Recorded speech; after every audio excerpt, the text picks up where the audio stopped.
গাজা যুদ্ধ বন্ধে তার ২০ দফা শান্তি পরিকল্পনা নিয়ে সিদ্ধান্ত জানাতে হামাসকে রবিবার পর্যন্ত সময় বেঁধে দিয়েছিলেন যুক্তরাষ্ট্রের প্রেসিডেন্ট ডোনাল্ড ট্রাম্প।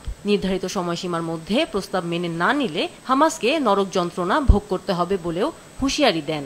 এর কয়েক ঘণ্টা পরই যুক্তরাষ্ট্রের দেয়া প্রস্তাবের কিছু শর্ত মানতে ও জিম্মিদের মুক্তি দিতে সম্মতি জানায় Hamas.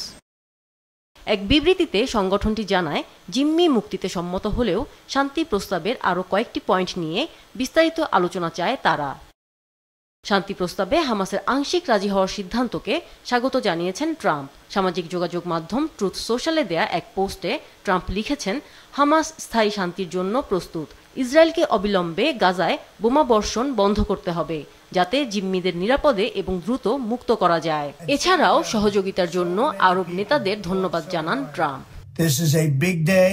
We'll see how it all turns out. We have to get the final word down in concrete. Very importantly, I look forward to having the hostages come home to their parents and having some of the hostages, unfortunately, you know the condition they're in, come home likewise to their parents, because their parents wanted them just as much as though that young man or young woman were alive.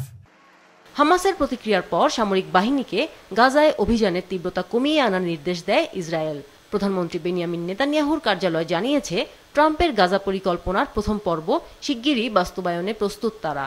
ইসরায়েলও তাদের হাতে বন্দী প্যালেস্টাইনি জিম্মিদের মুক্তি দেবে। ট্রাম্পের মধ্যপ্রাচ্য শান্তি প্রস্তাবে হামাসের ইতিবাচক সাড়াকে স্বাগত জানিয়েছে জাতিসংঘ সহ কাতার, ইতালি, যুক্তরাজ্য, অস্ট্রেলিয়া ও কলম্বিয়া সহ বিভিন্ন দেশ।